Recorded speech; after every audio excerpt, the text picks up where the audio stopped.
Si on avait à parier sur les probabilités, elle favorise pour l'instant l'esprit critique. Et c'est vrai encore aujourd'hui. Stéphane Bureau. Bonjour Stéphane. Salut Mario. Nos auditeurs l'auront entendu il y a quelques semaines déjà. Tu nous disais que M. Walz, conseiller à la sécurité nationale du président Trump, était une espèce de zombie, un mort qui tenait encore debout, politiquement parlant évidemment. Là, ça s'est concrétisé hier. Qu'est-ce qui s'est passé entre les deux? Qu'est-ce qui s'est passé durant les dernières semaines? Alors, déplacement latéral, il a été congédié, mais de façon polie, pour éviter de créer des remous au plus haut sommet de l'État. On se rappelle quand même qu'au premier mandat de M. Trump, ça avait beaucoup bougé. Ils n'ont pas envie de jouer dans ce film-là, donc il est tassé. Il deviendra, s'il est confirmé par le Sénat, le prochain ambassadeur américain aux Nations Unies. Alors, ce qui s'est passé, il y a deux enjeux. Je commence par le premier.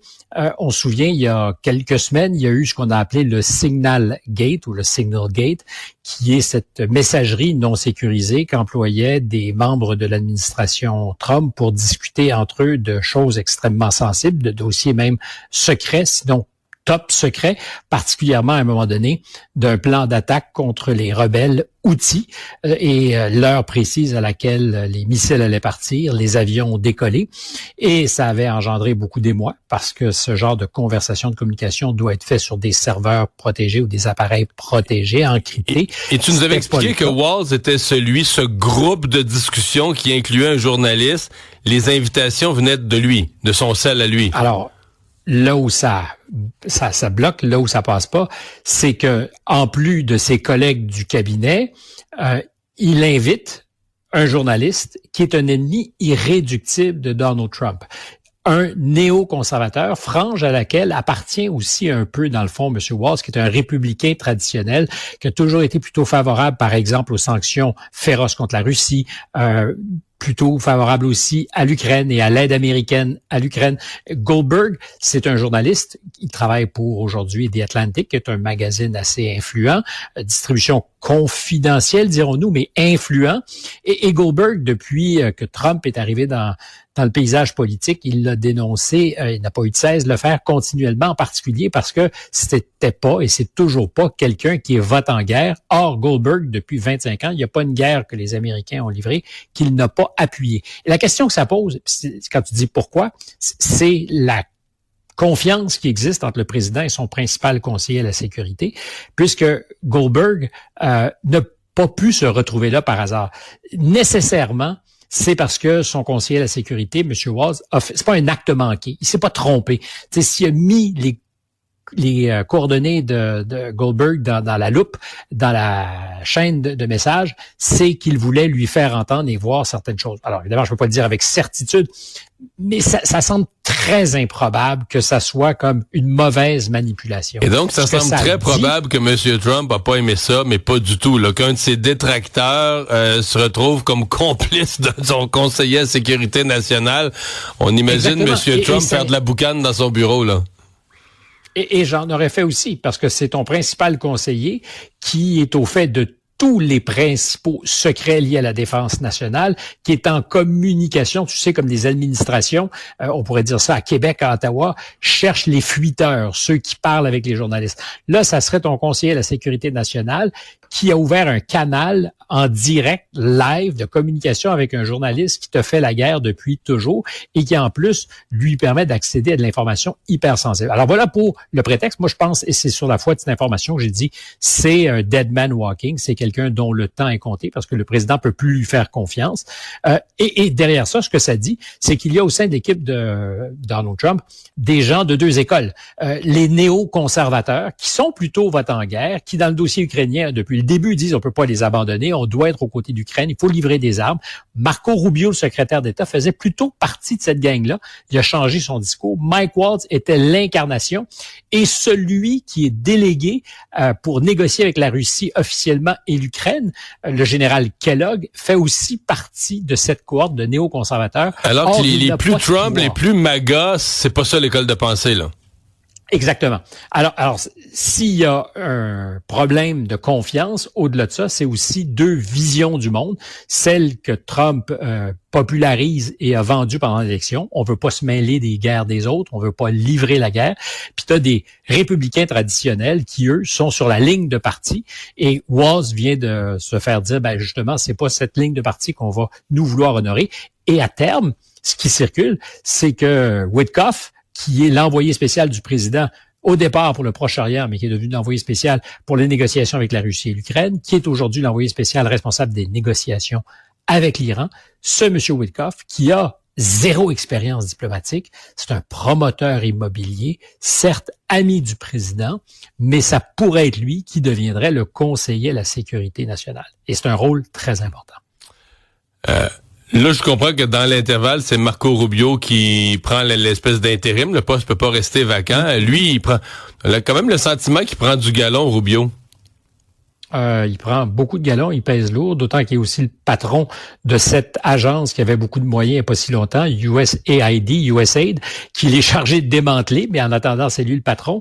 C'est le patron du département d'État, le ministre des Affaires étrangères, donc de Donald Trump, et c'est son conseiller, la sécurité nationale. La dernière fois qu'on a vu quelqu'un avoir les deux chapeaux de conseiller à la sécurité nationale et de secrétaire d'État, c'était Henry Kissinger, au début des années 70, pendant les années 70. Alors, on parle évidemment d'un profil différent.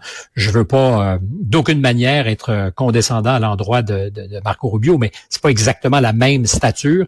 Kissinger, c'est un des, je dirais, alors, très contestable, mais un de ceux avec un autre Est-Européen, Brent Scowcroft,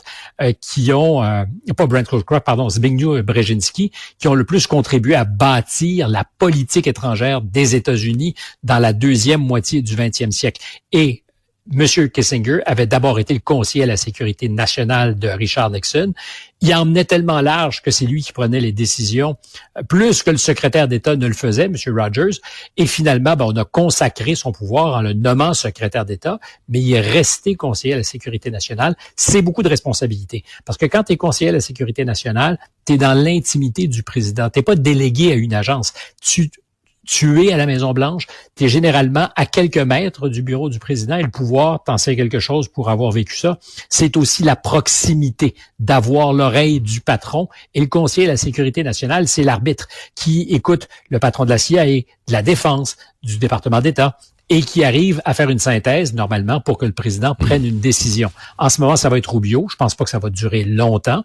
Peut-être le temps qu'on se fasse un peu oublier ou qu'on oublie cette crise pour permettre à Witkoff de venir. Parce que rappelle-toi de la première administration et de tout ce qui bougeait, le premier conseiller à la sécurité nationale du président qui avait été en poste 22 jours, 22 jours. Et à la blague, il y a une unité de mesure du temps aujourd'hui en politique américaine, un Scaramucci, ça correspond à 10 jours. Et 10 jours, c'est le temps que le porte-parole de la Maison-Blanche, directeur des communications, Tony Scaramucci, avait eu avant d'être congédié. Et aujourd'hui, on je comprends qu'il ne veut plus revivre cette espèce d'instabilité chaotique autour de la présidence.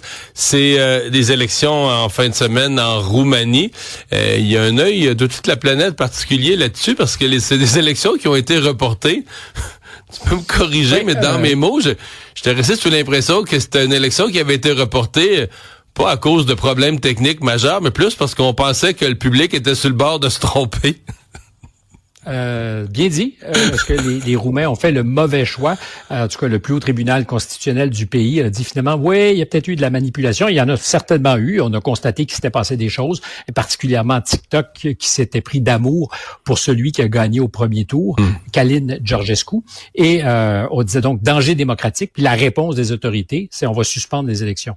On n'aime pas ce qui s'est passé. C'est délicat, la démocratie, c'est quand même. Le public s'est trompé, fait que cette élection-là est pas bonne. Exact. Et on dira que c'est pas vraiment le public, mais qui ont été manipulés.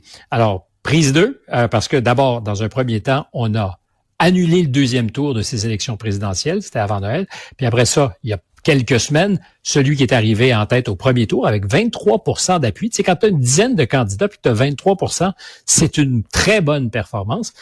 Ce candidat a été accusé d'avoir fait des déclarations fausse aux autorités électorales, de ne pas avoir comptabilisé certains fonds qui lui auraient été donnés, donc il a été disqualifié.